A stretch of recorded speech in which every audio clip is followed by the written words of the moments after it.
What up, guys? Welcome back to another episode of What is... Pay attention! Bell Scissors. Whoa, whoa, whoa, whoa, whoa, whoa. What do we talk about today, you fucking handsome stud, you? You think so? Nah, I'm just kidding. I had a lot of coffee. That's so fucked up. No, I wouldn't have married you. Slam me down. Well, you brought me back up again. Dang. You're so confused. I feel like a sine graph. You guys know what I'm talking about? The stupid Asians out there are actually smart because they know about what sine and cosine is. Okay, don't fucking lose me like that ever again. Okay, fine. But your pussy was dry, huh? No, I didn't mean it like that. Like, 'cause I'm dumb. I couldn't keep up. Okay. You're dumb too. No, I thought your pussy went like... I was like, oh shit. Dude, I think I should drink coffee around you more often. Why? Because my brain turned on. You didn't drink coffee before? No, you know I don't drink coffee. Oh. I don't know. There's something about coffee I'm just not a fan of. Why don't you drink other forms of caffeine like matcha or the Barbell? Have you tried the Barbell Brigade pre-workout, a full scoop? Of course. Oh, not a full scoop. Exactly. I'm scared. After lunch, I'm gonna give you it, and then you see how you are. Oh my God. Okay, wait. Are we really gonna do that? Yeah. Because then I'll tell them to tune in to that episode. Okay. Okay, you guys. That episode is gonna air on 12/23. Okay. So I'll be on pre-workout. Fuck, I'm gonna be fucked up. Maybe I have this, and I don't drink that much caffeine. We'll have lunch, and we're probably gonna be a little bit food coma-ish, but then you take the pre-workout, which works freaking bomb. Okay, I forgot to put in the time. Well, anyways, today's topic, I wanted to talk about like the hustle mindset, which I've been seeing a lot of people online a lot. That's just been a thing that like everyone likes to talk about. Yeah. Play hard. What is it? What's that song called? Are you trying to sing the song? Yeah. Work hard, play hard. That one. Yeah. Yeah, so thank you guys for submitting all of your topics because I did put on my story, what should we talk about? And a lot of it were the hustle mindset. And I think it has to do with a lot of these self-help and kind of business gurus out there like Gary Vee these days. Is he about hustle like that? I don't ever hear him go hustle. He's not, but I think he's a little bit one of the more practical ones.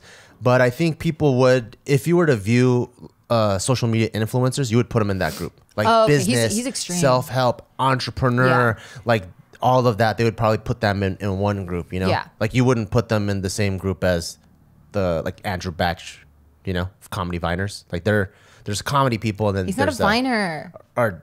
He's huge. He's huge. Whatever mogul he's in, he's a social media mogul. Yeah. But yeah, you wouldn't put him in that group. So with that being said, I want to talk about like the whole hustle thing because I think on the outside, like there's so many people that I talk to that come to the gym or when I meet them at shows and stuff, they always want me to talk about business. Yeah. A lot of the times. And I think it's surprising to them that once we start talking about business, they're like, oh, wait, Bart doesn't actually like business that much. And he actually doesn't. Shatter their dreams. Bart doesn't like hustling that much. And I'm like, no, actually, I don't. Yeah. Yeah. Well, okay. So I guess before we even dive into that though, like I feel like there's several types of like business people, right? There's like there's the people that are all about hustle, fucking like work, like Elon Musk is probably like work 100 hours a week, you know? Maybe. And outwork all your other competitors. If they're putting in 40 hours a week, put in 100. That way you can take this time off later. So he's about like going in hard in the beginning so that you can relax later. Or he might just be fucking around making flamethrowers and shit. Yeah, but I mean, he goes hard. Yeah. And I mean, yeah, he goes hard. Yeah. One of the things that, so I think like in terms of business, I guess like what I would like to do in this podcast is maybe dissect the term business and hustle from many different angles.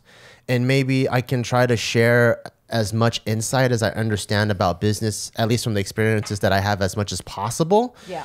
And some of this stuff might be news to you guys. And some of this might be, you guys already know. But I think a lot of people would be able to benefit from it because I'm not Elon Musk, but I'm also not the person that just started a business yesterday. I've been in business for 10 years. And I have, or we have a few 7-figure companies. So I think we kind of know a little bit. We're in the middle. And I think it'd be cool. But starting with Elon Musk, I think a couple things that strike me as interesting with him is when he first cashed out from PayPal, I forgot how much it was, but it was a shit ton of money. But he spent it immediately on Tesla, on SpaceX, and a third venture. I forgot what it was. And then he had The Boring Company? maybe the Boring Company. And then he borrowed money for rent. So from a financial perspective, you'd be like, That's stupid. That's so irresponsible. Yeah. Like why would you do that? And I think first of all, you have to take a couple steps back. A lot of these top level entrepreneurs and business investors, they don't look at money the way normal people or we do. Yeah. For us, I go, okay, I got $10. They look at money the same way a gambler looks at money. Kind of. I think for us, we go, okay, we got $10. That means I can go to Carl's Jr. and buy this, or I can buy a couple apples. Like, we still have this money survival, like type of tie. Yeah. I think the high level business people, like Bill Gates, he's notorious for driving a Camry. Warren Buffett, exactly. Like, he's notorious for driving this green Suburban. He still has an old school round screen TV. Yeah. They look at money as tokens, like almost like a game. Yeah. Tokens that allow me to access more tokens in this video game that I'm playing. Yeah. So I think in that regard, it makes the most sense where you're like, oh, I got all these tokens. Let me double down on all these other things. like a gambler. But actual survival money, I'll borrow oranges. Right, because the amount of money that you need to survive is so small compared to that game you want to play. Yeah. Yeah. But because of how ballsy and how disconnected they are with money, that allows them to make business moves that are unemotional. Well, I think that, and then they have such a strong vision. Yeah. Like I've said here, like, I don't ever feel like I can fail. Right. So I think anything that I do, I'm sure for them, it's like 100 times bigger. Yeah, they'll get nervous about it. But then for them, they're just like, no, trust me, this is going to be the next big thing. I'm going to go for it. But I still have a emotional attachment to money. Yeah. So like let's say with Barbell Brigade, right? Yeah. Like the new supplements line we're about to come up with, I'm like, fuck, this is going to be so fucking dope. Dropping? It's game changing. We're going to be releasing it in phases in 2020. Ooh, hey. Insider scoop, bitches. Yeah, I'm so confident about that, right? But unlike Elon, I can't sell my house right now and quadruple down on that. Like for me, I feel I still need to have balance and I still need to be diversified. I'm like, this money is for my family and my personal.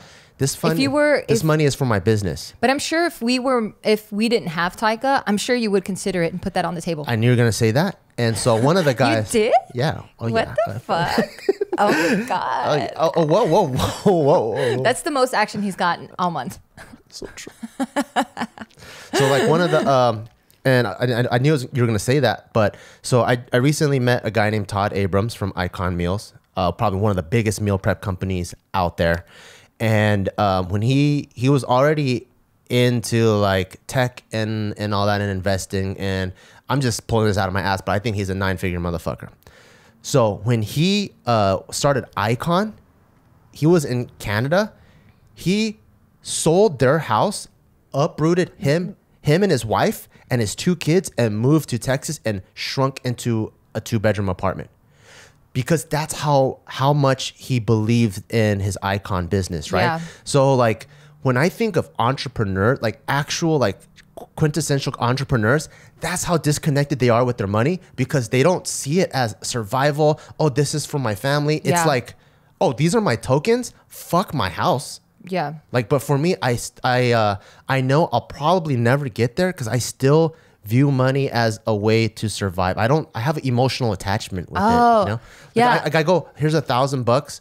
Oh, that can go to Taika's whatever later. Yeah, you're very responsible, because for me, I would have more of that mindset. That's why for me it was easy to leave my comfy job. Do you want to sell our house and double down onto the Barbell Brigade supplements? Well, the reason why I wouldn't is because I can't have direct involvement in there, because I don't want direct involvement in there. But let's say that I was just as passionate about it as I am trying to be a mom right now. Yeah. Then I would be like, yeah, we should do that. You know what I mean? Wow. Like, that's why for me it was easy to be like I like this job better than this job. This new job isn't going to pay me shit.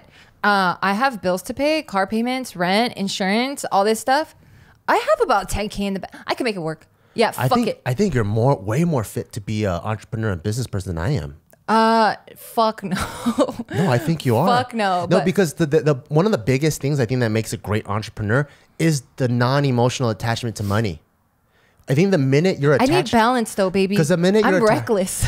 No, some say reckless, but some say detached. And so this is the big theme that I've noticed is when you're attached to money and you have an emotional investment in money, you can't make smart moves because you have a scarcity mindset, right? Yeah. So as you build as you grow as a business owner, you're constantly trying to remove yourself from the scarcity mindset. Like how many people at the bottom level, they're like, I don't want to share any of my business secrets because they're going to fucking steal. And then they're also going to make 70 grand like me. Yeah. And then all the millionaires, multimillionaires, They don't give a fuck. They they're give it for free. "Dude, I'll tell you exactly how I built Hurley. Yeah. I'll give you the blueprint. Yeah. Because I know you're not going to do it. Yeah. But they give information out like crazy because they don't have a scarcity mindset anymore. Yeah. So when you have the emotional attachment to money, you still have the scarcity mindset. And I still do a little bit. I'm still trying to like really break it off. Because I thought we were the same when it was like easy. Money's easy to come by. I mean, I really feel that way. Like I've never felt like, I've struggled with money. Yeah. But I never felt like, fuck man, I don't know where my next dollar's coming. Because I'm like, oh, I can just go here and make that, you know, like I always have options. Yeah. So for me, I've never been like, I think I have options too, but I'm scared of them. why? Like let's say like, I like this conversation, by the way. like for me, like if I took, like let's say we sell our house, right? Oh my God, this is getting so good. We got to stop real quick. Oh, is it our time for first sponsor? Yeah, I kind of fucked up with our timer because there is a timer that I do have up on the wall to kind of keep us on track and we seem like we are a little bit more structured. That's like the most structure we have on this podcast. Yeah. And it tells us, well, it doesn't tell us, just the time is like, come on. All right, so our first sponsor is by Noom, and you guys know that I freaking love Noom, speaking about fitness. Because, you know, a lot of people, they want to achieve goals, whether it's weight loss or they want to fit into their clothes or they just want to feel better about themselves, live a healthier lifestyle. And the hard part is a lot of times the coaching is just straight up like do 1, 2, 3. But if you don't understand that psychology or reason why you do those 3 things, it's easy to get burnt out because you just feel like you're obeying random rules. Yeah. And then on top of that, you're just like, man, am I even doing this right? Like, why? Like, I know I want to be more fit, but fuck, I just can't get out of bed right now. Why can't I get out of bed? I know I want to be fit and I know it takes this to get out. Why can't I do it? Yeah. And that's why I like Noom, because they have physical help, which is like your training, psychological help, which is that, and then social help, because in social settings, sometimes it's easy to get peer pressured into doing things and then like eating cheese pizza, which if you're not ready for it, it can fuck up or mess up your whatever goals you're trying to do. So Noom is a habit-changing solution that helps users learn to develop a new relationship with food through personalized courses. And it's a comprehensive calorie tracker with meal plan and training app that will have workouts and everything. So it combines the whole thing. And there's a goal specialist and a community of members to help keep you motivated and accountable. Yeah, and I love that. So it's a very comprehensive thing, and it's something that I haven't really seen before. And so for those of you guys who've been like, I can't really like achieve the goal. Yeah. I really think that Noom is definitely for give it like, a try. Yeah, Noom I think is good for anyone regardless of your fitness level, because like it just breaks things down in like layman's terms, and like you were saying, it does have that community so that they can keep you accountable, and like there's an actual person that checks in with you. Yeah. Like via the app or via email, however it is that you want to receive notifications. So there's someone there giving you support, and making sure that you get to achieve these goals. I freaking love it. Yeah. So you don't have to change it all in one day. You could spend time and then take little small steps to big progress. Go to Noom.com/Bail, BEAW. That's Noom.com/Bail, BEAW to start your trial today. And it might be the last weight loss program that you'll need. Noom.com/Bail, BEAW. Love it.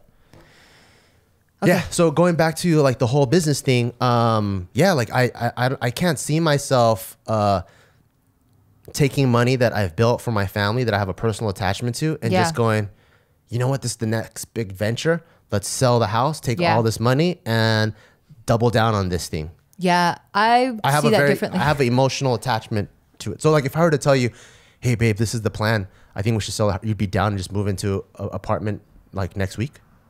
I mean, I would need to make sure that Taika's okay and we're going to be secure for at least a year and it's some sort of stability. Yeah. But I would say let's do it now than when he's already in school.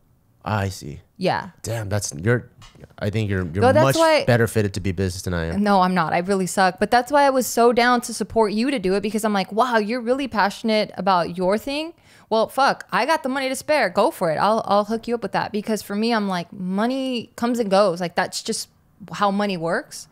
And I don't care about money like that. I'm like, just as long as I can live my lifestyle. Yeah. Well, money, I guess my scarcity mindset is I know money comes and goes. Yeah.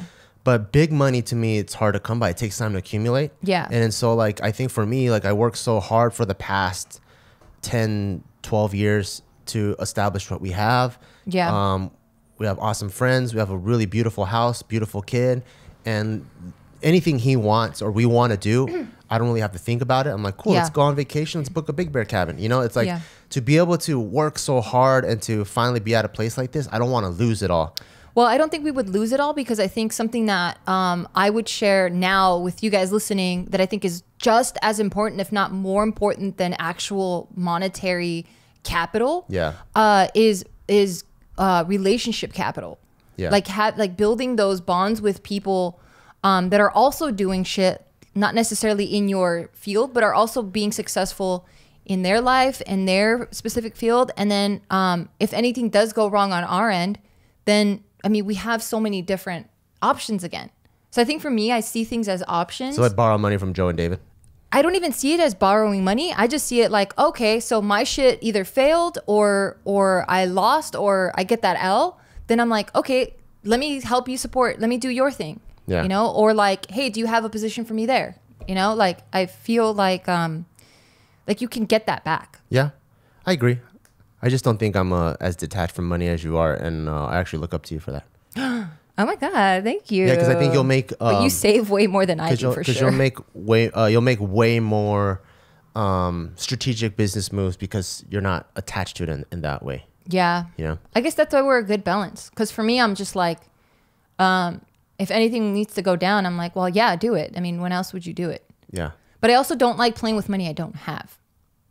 See, but then with someone that's really out there, not only are they going to take all their money and throw it in there, they're going to take all the money they don't have and also throw it in there. Yeah. Well, I guess I don't know how to do that, because I'm just like, well, what if that money that I don't have, how do I put it in there and it doesn't get there, and then my whole plans are fucked up? They're so confident in their vision, they don't care. Oh, they don't give a rat's ass. That's why I'm not a fucking billionaire. Yeah, it's crazy. But yeah, so I guess going back to the whole hustle thing, I think in this phase of business, after being in business since 2007, it's about to be 2020, so almost 13 years. I mean, I think your drug dealing days is also a business. I would consider that a business. Yeah, but I don't think I really hustled that hard. Okay. All right. So I think like just after 13 years of business and hustling and stuff, or quote unquote hustling, I think I'm at this phase where I care a lot about balance. Yes. And then so like when people come up to me and then they're like, should I be hustling or whatever and all that, and I think I actually speak differently than I do before. Whereas I think when it was like the first 5 years, yeah, I would tell everyone to hustle as hard as I can because that was the mode that I'm in. Yeah. You know, but then now I'm like, for me, it's really important for balance to have time for family, personal time for hobbies. Yeah. Time with your spouse. And that's kind of like the phase that I'm at. And so when I see like people that the business gurus that are like 24/7, actually I wish it could be 25/8 or 366 days to hustle. Yeah. I'm like, man, I don't know if that's yours. I'm like, do you spend any time with your family? Yeah. I see it a little bit differently than you do, actually. I think I do agree more with the hustle mindset. Yeah. But for me, I look at who it is that I'm talking to, right? Like if I'm talking to someone that's in their 20s, yeah, maybe even early 30s. Like if they're in their 20s, early 30s, I'm like, yeah, you should be fucking hustling. Like this is the time to hustle because you don't have to worry about that mortgage. You don't, I mean, and I'm not saying there are those outliers that are already married. I get that. But for the most part, like if you're in your 20s, early 30s, what do you really have to lose, right? Like you don't have a mortgage, you don't have kids, you're not married. You might be married, but I mean, how long have you really been married for? Like I say hustle, work hard, build. I'm like build, and then you've earned your right to chill because now you're coasting. You know what I mean? Yeah. But if it's someone that's more in your like 35 and older, there is a lot more to lose. And then at that point, I would probably want to hear case by case. Yeah. And if there is kids involved in that, I would want to be like, okay, well, like maybe once a week, you can make it a like I want to see my kids type thing. Yeah. Because I grew up with not an absent father, that's not the right thing, but just with a dad that just wasn't around as much as my mom. Yeah. Like he was always the one hustling or working, and he'd come home just beat the fuck up because he spent like 15 hours working. Yeah. Hard labor. And I really resented him growing up. Because I'm like, what the fuck do you, like, how dare you tell me how to live my life, Dad? Like, you're not even around to see what my life is. But when I got old, he really set the tone of like, to get what you want, you got to work hard. And then I really respected him. And then I really appreciated that he instilled that in me indirectly. Yeah. So, like, I don't know. Like, yeah, I definitely think it applies individually. Yeah. Because I think for each person, like their definition of what hustle means is different, right? Yeah. Like if I talk to someone, I find out they watch 2 hours of Netflix a day. You're not I'm hustling. like, you need to hustle fucking way harder.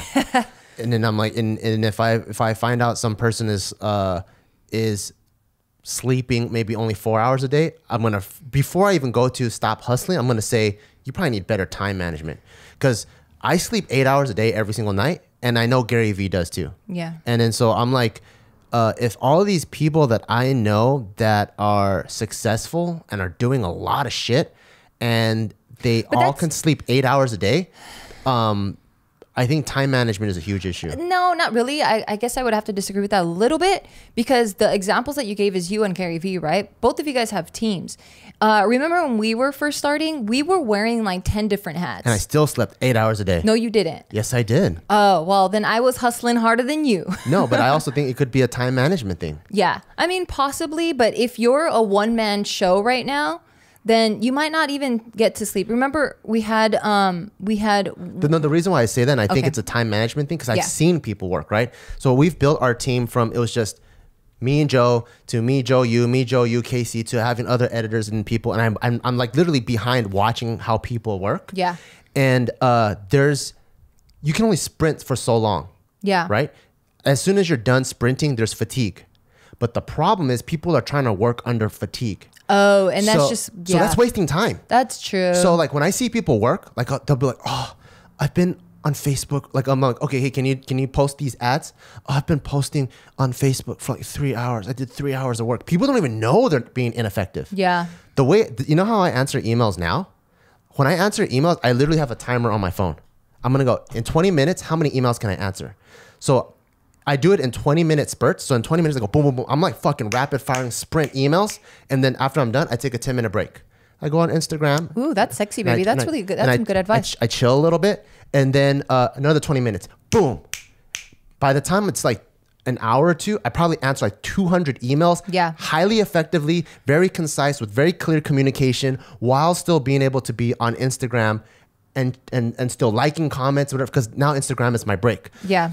Versus another person that gets lost in their fatigue. They're like, oh, I answered emails for 2 hours. And I'm like, how many emails did you answer? And they're like, oh, I just did 20 because, I got, and I'm like, 20, that's it. And like, oh yeah, because, because you're in this fog now. You're in this mental fatigue. You don't have a timer. You don't have a quota. Yeah. And then it's easy to like get lost in email, and then you're kind of thinking about stuff, and you get ADD. Like I don't let ADD set in. Yeah. So that's why I'm saying most of the time, it's time management. It's time management and how good are you at doing things. So it's not about hard work. It's just how do you manage your time? Yeah, and I took that concept from circuit training, because like people are like, I only got 10 minutes a day to work out. I don't even know if it's worth it. And I'm like, really? I'll write you a workout that takes 10 minutes and it will kill your ass. Yeah. So when I realized that, I'm like, wait, it's not really about the time. It's how much you could pack into that time.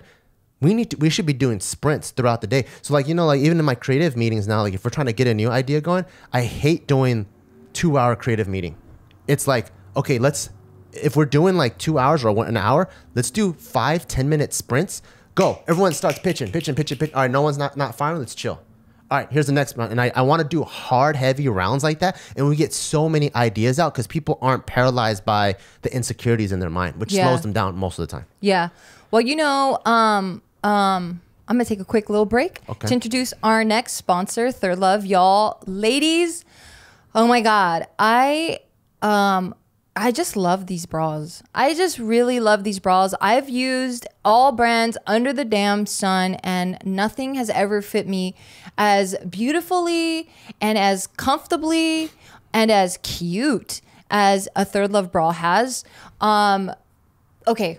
How many of you guys out there, or ladies specifically, just have your drawer full of all these bras that you're like, this one's for this type of shirt, this one's for this one, but then you don't ever really wear them and you just circulate 1 or 2 different bras because the other ones kind of just fit you funky. You? That's me, yeah. You feel me?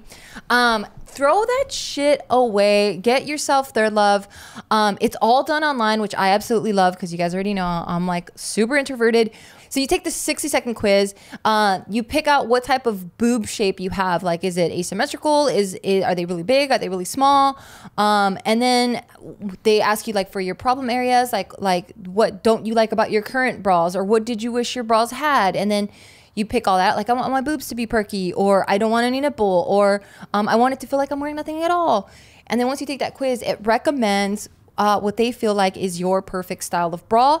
And then they send it to you super fast shipping. I absolutely love it. You try it on. You get to wear this bra for a full month to see if this bra is even right for you. Let's say after the month, you're like, nah, I'm not a fan. Send it back. They actually donate those gently used bras to people that need them. So nothing goes to waste. And then you can get another bra. It's so beautiful.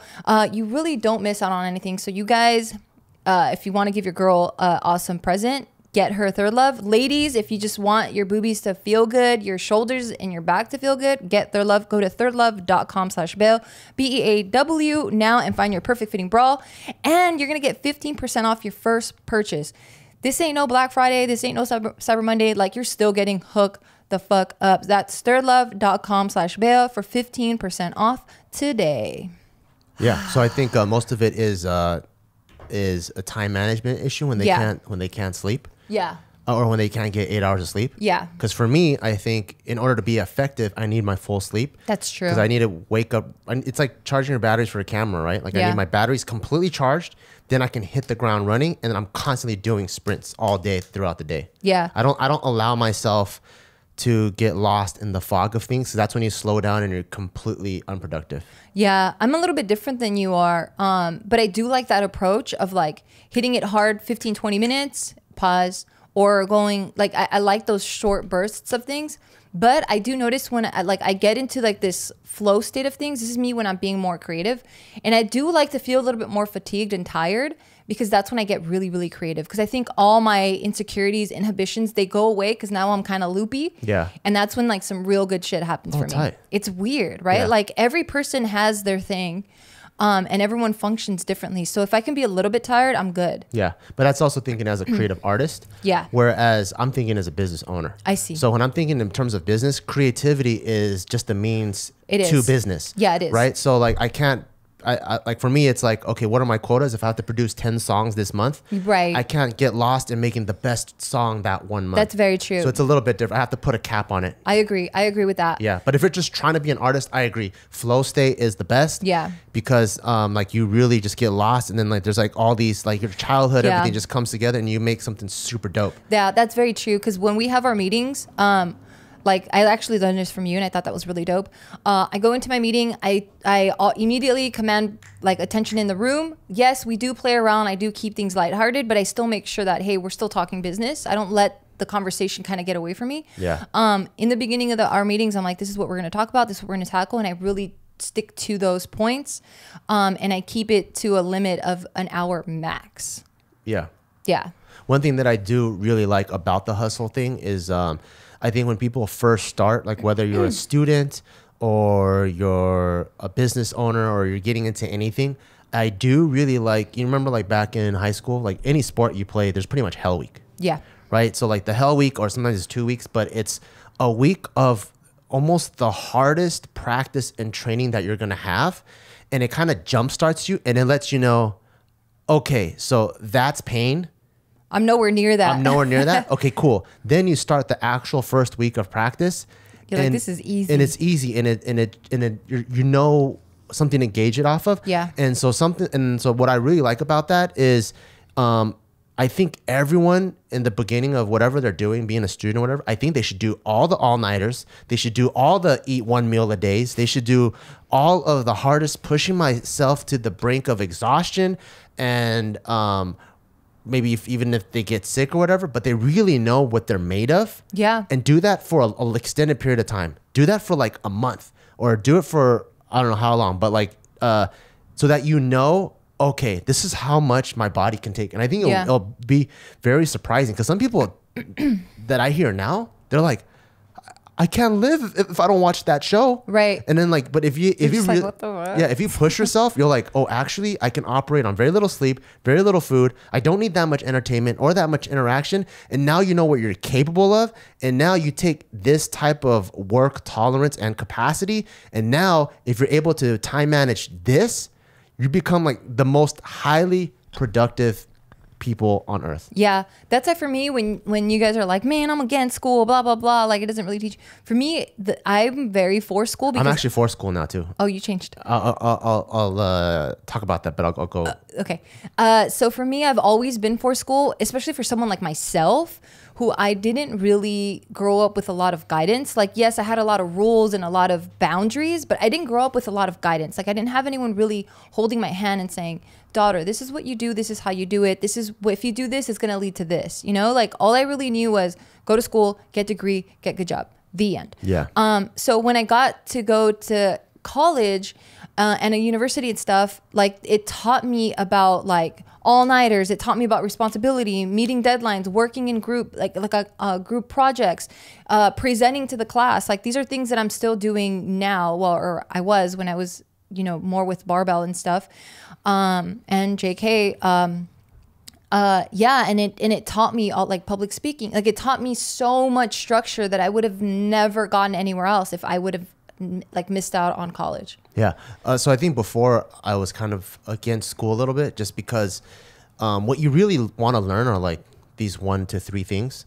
But in a 4-year traditional university, you got to take all kinds of classes, and it's also theory to the point where when you actually get hired, you don't even use anything that you learn. Or you don't think you do. You don't think you do. Yeah, you don't think you do, and it's not directly applicable. That was my mindset before, where I'm like, dude, we got the internet now. You can literally learn every single thing that you want on your own, which I still do believe. But I'm with you now, where like I'm like after doing all these years of business and kind of understanding humanity and myself a little bit more, I'm like, man, I think school's really beneficial because there is the passion management that you have to go through, where some quarters or semesters you take 3 classes you love. Sometimes you take 3 you hate. Sometimes you take 1 that you love, 2 that you suck at. And you know, there's just all these 4 years of constant combination of classes that you're taking. And then you hear about how some of these 2 professors are really hard. So you're like, oh, maybe I shouldn't have 1/4 of all 3 hard classes, maybe 1 hard one, 2 easy ones or whatever. Yeah. And you constantly have this juggling act, and it all are these little steps that add to a 4-year degree. Yeah. And you're like, oh shit. So you get to see how little things add to one big thing. Right. And a lot of these skills, it's hard to develop on your own if you're not forced in this environment. Yeah. And so or if you're not disciplined to want to learn it that way. Yeah. And so if you're super disciplined, and if you're super disciplined and you're super passionate about things, you probably don't need school. Right. But if you're not, and you can have a little bit more order in your life, I think it's extremely beneficial. And I was even thinking, I saw on Instagram the other day, there's these like this red carpet event, and then there's like these 2 celebrities standing there in like a formal gown and formal tux, and I'm like, oh shit, that's what prom and winter formal and all those things are for. You know, like before I'm like, why are these kids spending so much money on school dances? And I'm like, that's to prepare you for red carpet events later on in the future. Because if you don't even know how to act, if you don't know how to walk down a red carpet or take pictures against that banner that has all the like brands on it, like all these things that are happening at a young age, they're all to prepare you for that. I'm like, oh damn, like everything has a has more purpose and meaning now. And I get things a little more. Yeah. And I think what's, hopefully you're getting this from this podcast, this particular episode, is that there's no right way to do shit. And just because it works for one person doesn't mean it necessarily works for you. Like I have a family member that wants to go to college, but then he was very smart in going, wait, I don't even know what I want to do. Why am I going to put myself in debt right now? Accumulate so much debt. I'm going to be fucking lollygagging around in school trying to find what it is that I want to do. Then I finally find it. I graduate and I'm going to have all this debt. He was like, I'm just going to chill, see who the fuck I am, what the fuck are my interests, and then I'll apply myself, or I'll apply to university when I'm ready to do that. And I was like, that is fucking amazing. And I think that's very smart. Or there's someone like my brother who off the bat, he was like, I like working with my hands. I like working with my body. I like physical labor. I don't need that in school. Like, I don't want to do that. And he's like, school's not for me. And I'm like, that's tight too. You know, so I don't think there's one right way to do anything. Even with like that whole hustle thing, or like how people approach business, like you're a little bit more, like you have that, not scarcity, but like kind of with money, and I don't. I have emotional attachment, yeah.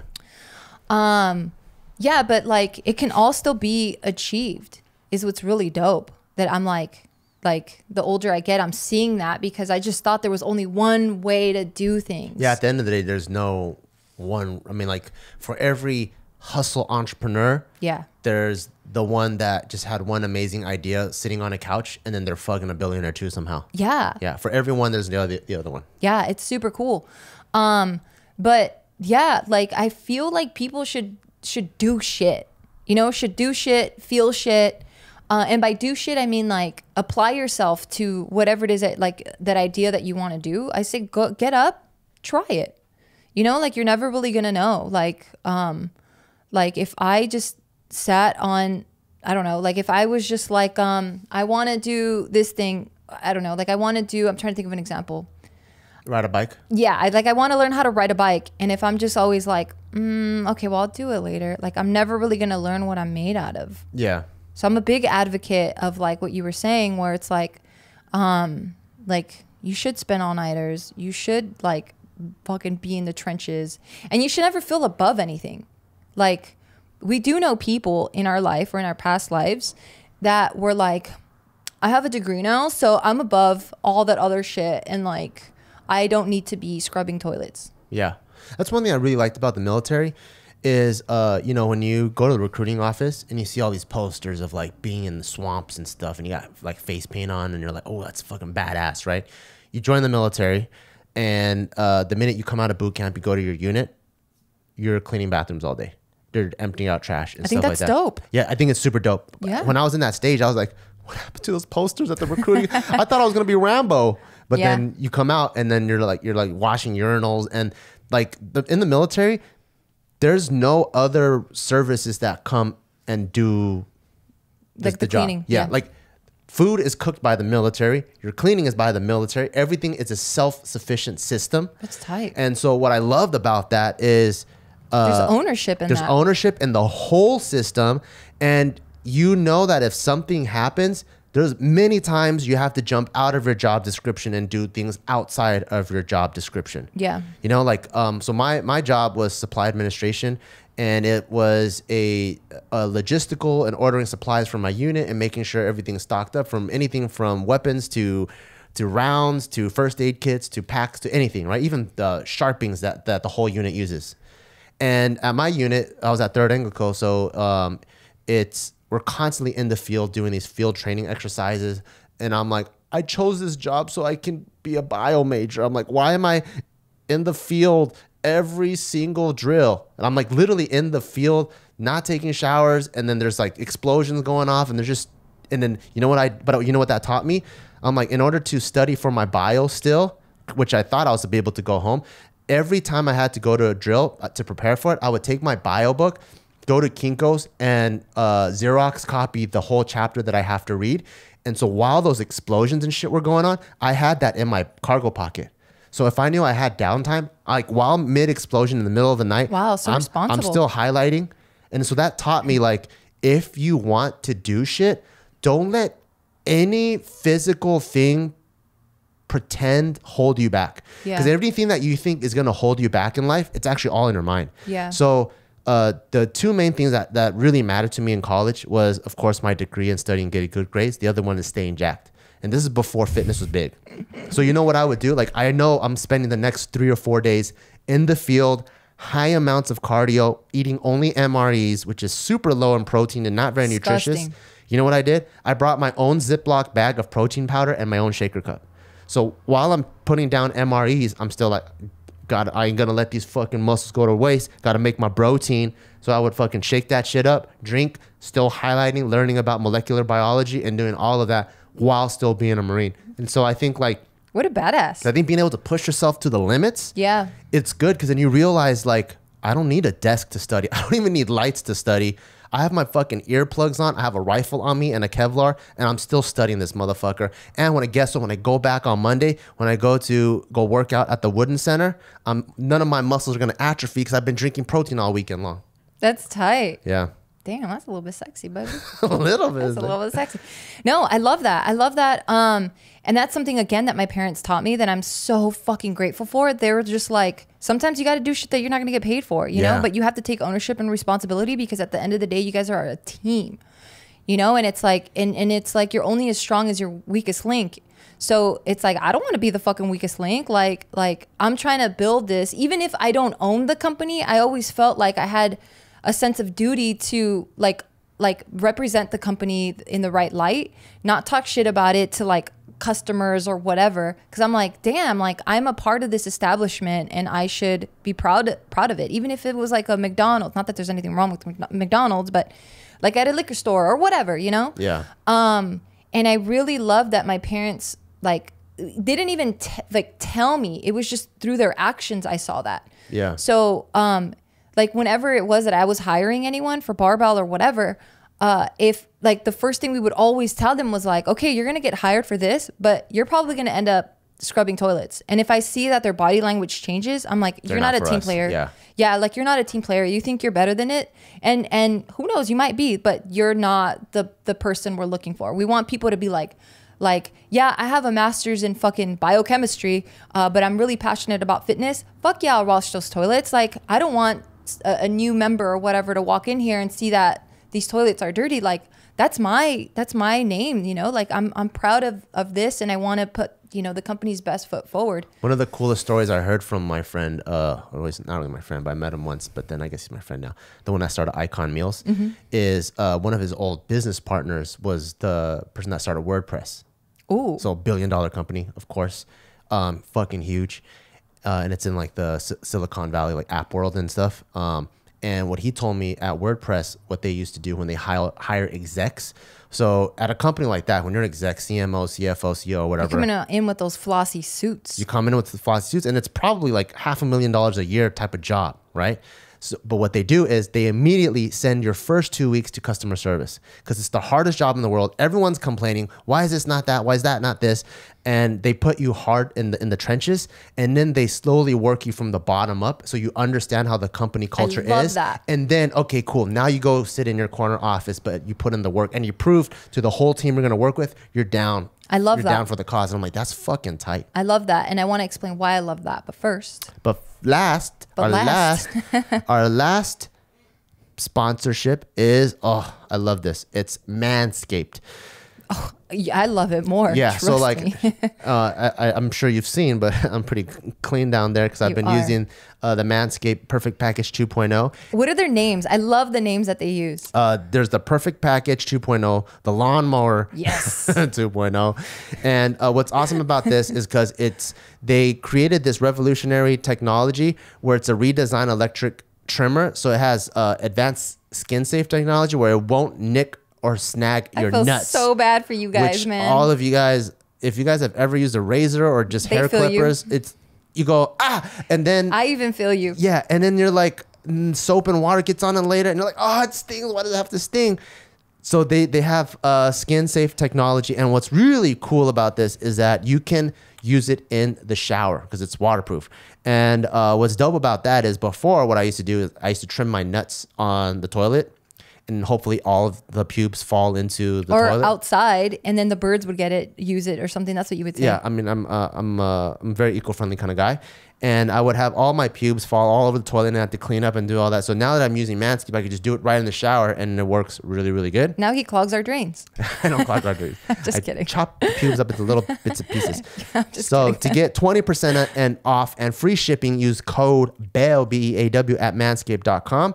That's B-E-A-W at manscaped.com to get 20% off with free shipping. Use the code BEAW and clean up your nuts and make Santa proud this year. Yes, and make your girls proud too, please. Yep. Please. We will be so grateful not to have these straggler hairs in our mouth, or it makes your junk look bigger. Yeah. Oh, yeah. I can't believe I said the in your mouth thing. Anyway, what were you saying before we paused it? I really wanted to talk about. It was just the how their executive level Right, hires, right. they still put them down in the trenches. I love that. I love that. And I love that because, yes, you understand the company culture, but then you respect the people that are your frontline people. Yeah. Because you're just like, holy shit, people in the front line, like, yes, you have the top execs. They're not dealing with the same type of like shit that the people that are fretting the front line are going through. Yeah. And I think that was one of the things that I really hated about Bank of America. Really?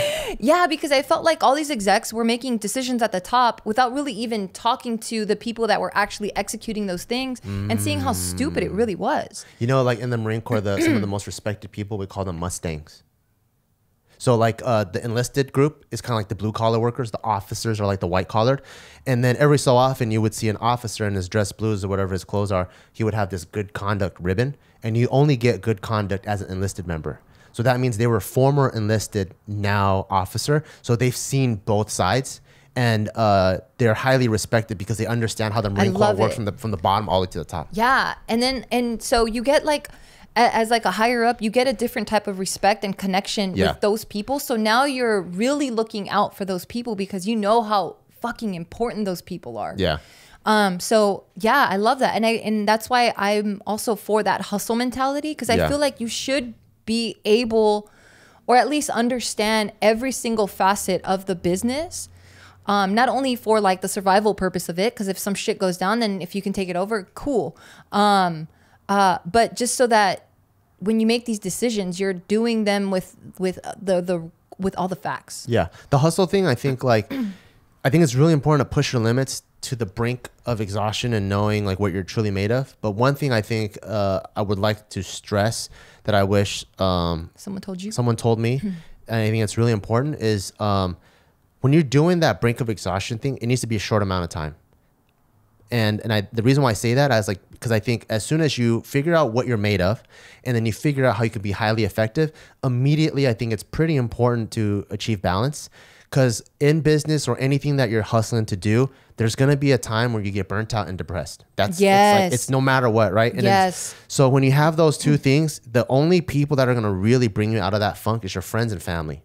So I think having balance and having time for your family, and don't be that dick where you're gone for 3 years and you come back and you're like, hey, mommy, I have some problems. Of course, your mom's going to accept you with open arms, but it's like, where the fuck have you been for 3 years? And all of a sudden you want to renew this relationship and you want me to talk you up, you know, like, so I think it's really important to have balance. And I think for me, that's something that I'm striving to achieve because I think it's very easy to put the blinders on and just go forward at 100%. Yeah. So I'm trying to like learn that. And I think I also live my life in sprints now where I took that sprint.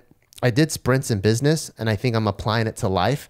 And so now like it's business time, like the minute I wake up, I train, right? I train my fucking ass off for an hour or two. I sprint that. I do business, I sprint that. The minute I get home, I throw my phone away and I sprint Taika. You know, like it's just me and him constantly playing for 2 hours straight, bonding.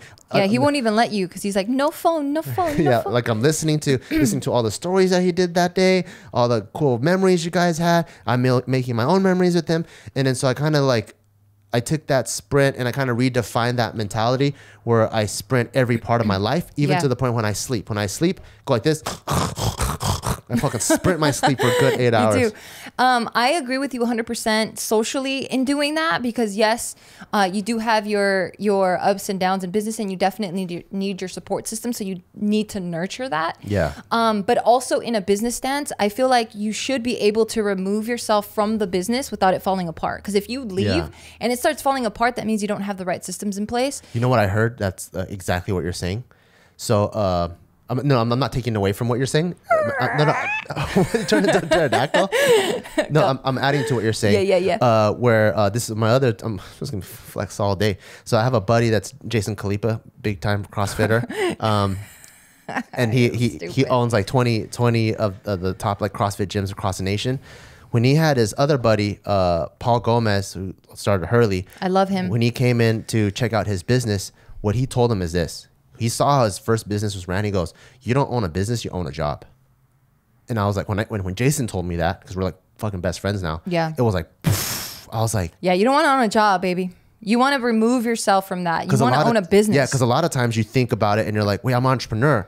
But if you're an entrepreneur and you're the person putting in the most hours, yeah, and that's bad. Covering everything, and if you remove yourself and this business apart. Can't operate on its own, you own a job. You don't own a business. Yeah. And that's exactly what you're saying. That's exactly what I'm saying. Yeah. So yes, socially you need that, but then in the business sense, you need to know that you can bounce, and you should do this like every month or every quarter. Leave for a week, leave for 2 weeks, and see how shit happens. Like, see what happens. Does it fall apart?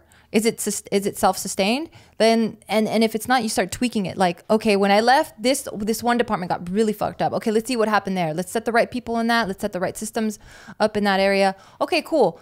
The next quarter, you leave for 2 weeks. Oh shit. Oh my God, this is really cool. And now it allows you to remove yourself from that job that you own, and now you can start scaling out or putting that person that's going to manage the whole thing, and now you start a new thing. Like that's really important. Yeah, like, and also kind of like thinking about like the whole hustle thing now and like business and stuff. I think I kind of boiled it down, just even in this conversation. I think I boiled it down to there's 3 main things I think that creates successful business. So business successful if it makes money, right? And I think to make money, you need to have good operations, because that's the way the logistics are ran, the way how organized everything is.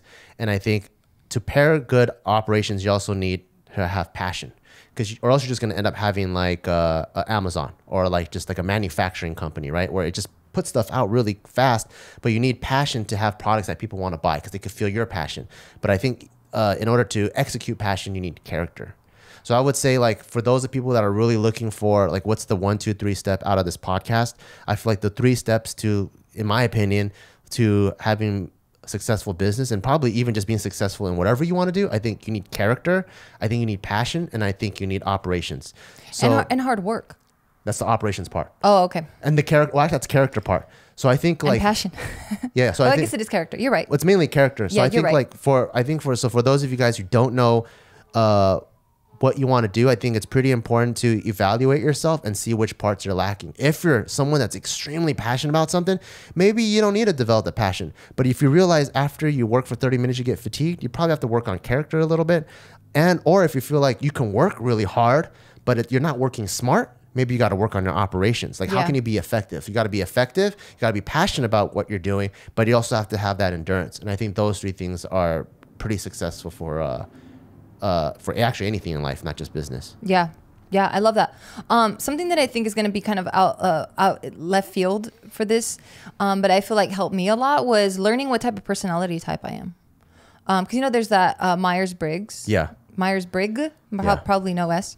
Yeah, I think it's like 16 personality types. Yeah. And then when you see, and of course, it's not like zodiacs, like zodiac sign where it's like a generalization of things. But it's scientifically backed. And it might not be 100% accurate, but then at least you get to see things that would be perceived as strengths or weaknesses, and you can start better understanding yourself and seeing what things you need to work on or what things you really need to like highlight and put out there and really strengthen, so that you can just tackle whatever business venture you want to do. Yeah, or if the business venture even fits who you are. Yeah. Because sometimes you don't know. I think a lot of people, when they start business, they're actually more in love with the idea than they are with the actual execution. Right, because that's not romantic. Yeah, and I think that's it's boring and it's lethargic. Yeah, and I think it's super dangerous because you're gonna put yourself in a situation based off of a lie, and you're not gonna be able to execute. Yeah, you know, like people think, oh, I want to be a filmmaker, I want to be a director one day. Well, to be a director, you have to manage a whole set, and if you're not a good leader and if you're not a good manager, you're not gonna be. You have to be great at public speaking. Like, there's a lot of tools that you're gonna need. Yeah, you need great people skills. So, like, if people skills isn't a good thing, isn't one of your strengths, it might not be a good idea to do that. But you could develop everything. Though. And we've seen all of that. We've seen people be like, I want to be this, when we clearly can see who they are as people, and we're like, maybe you can be that, but right now that's not your thing. We don't say that, of course, because that's really fucked up and that's not constructive in any sort of way.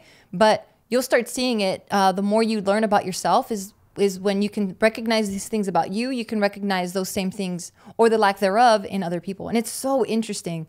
I think business is more about, yes, it's about building something, but no man is an island. So you need a team. And I think business really does come down to the three things you said, and being able to work with people and understanding people. Yeah. Yeah. I also, I guess, we're getting to the end of the podcast, but I do want to end it with this. And I heard this from a very famous billionaire. His name is Jack Ma. I don't know if you guys heard of him, but he's probably the ugliest billionaire out there. He's in hiding, man. I hope he's still alive. Really? Why is he in hiding? Is the whole China thing? I don't know. Moving on. Are you just moving on? Moving on. Well, anyways, this is what he said, I believe, and I could be paraphrasing or fucking it all up. Who knows? But I think it's pretty important. What he says, this is what he believes every person should do. And since there's a lot of people that are starting off just trying things, graduating college, entering the real world for the first time, I think it's very applicable. And what he's saying is he believes 20 to 30s, everyone should work in a small company under a leader, under a good leader that they look up to. And the reason why he says small company is because in a small company, that's the only way you could do something and see the immediate impact. If you're in a big old conglomerate, like let's say Reebok, and you have a really good idea, there's 12 layers before it reaches the public. Who knows what's going to happen? But if you're in a small company, like let's say Barbell Brigade, you have a good idea, you're going to probably see it on Instagram within like 3 weeks. You're like, oh shit, that thing popped off. So it's good. I think he says 20 to 30, 10 years, spend under a leader that's highly motivated, that you can learn all their tricks of the trade. Yeah, work ethics, tricks of the trade, and all that from. Then from 30 to 40, you apply everything that you learn, and maybe I love that. Maybe start your own thing, because now you have 10 years of experience. Start your own thing, and still now you're planting your own seeds. That's tight. Then from 40 to 50 is when you finally ball out and you reap the benefits. So he says it's a long game, but this is what he recommends for everyone. It's stable. And that's how he did it, because he was an English teacher, and he's an English teacher turned billionaire in like a decade or two, you know? Yeah. But he was able to put in his time and traveling from like China to the States and kind of understanding how things were. And then he was able to put things together finally. And then he wasn't a billionaire. I think people always forget how the age that people are when they're successful. You know, they go, oh, Joe Rogan, his podcast is so successful. Yeah, he's 50. So he's not 20. So when you're a 19-year-old, how can I be like Joe Rogan? Well, you need to live 30 more years of life. Yeah, you know you're old when a decade isn't that long. you're like 10 years, you're like, okay, I'll put in 10 years. It's still kind of long to me. It's kind of long. So I'm still young. Fine. But it's not that long. You know what I mean? In 10 years, Tycho's already 2. He's got 8 years to be 10. Like, that happens like this. I could already see myself punching him in the face when he's 10. 2019 is done. You know what I mean? Like, it's done. And now we're in fucking 2020. I just remember fucking graduating in 2001, baby. Like, Zams, wow. And I'm 36 right now, and this is the best I've ever felt, the happiest I've ever been. Yeah. And now I get to look forward to 40. I'm like, fuck yeah, what are my 40s going to bring 40 is going to be tomorrow. It feels like I'm 36. So yeah, it feels like it's going to be tomorrow. Your next and I'm birthday excited. cake, I'm just going to put 40 candles on already. There's going to be no cake for anyone. It's just going to be wax. All candles, yeah. Yeah, that's some great advice. That's some sound advice. I like that. From the ugliest billionaire. Leave him alone. Great advice. Anyway, well, thank you guys so much for listening. But before we go, I do want to shout out our sponsors. Yep. Take it away, baby. So the first one is, let me go back. Noom. Is Noom. And once again, if you guys have been trying all kinds of things and they've been failing, well, this is the most comprehensive approach. Psychological, physical, and social. And it takes all the fitness and combines it all into a lifestyle so that you can apply it. And go to noom.com/bail. All right. And then to get 15% off your first Third Love bra, my favorite. I love you guys. Go to thirdlove.com/Beaw, BEAW. Again, that's 15% off your first purchase. And last but not least, go to manscaped.com/Beaw to get 20% off and free shipping on below the belt grooming for men. Oh, yeah. Jump on it. Thank you guys again. If there's anything you guys want us to talk about, leave them in the comments because we always search the comment section before we film a video. And we want to make sure that we're giving you guys the content that you guys want. So let us know and see you guys next week. Bye-bye. Bye.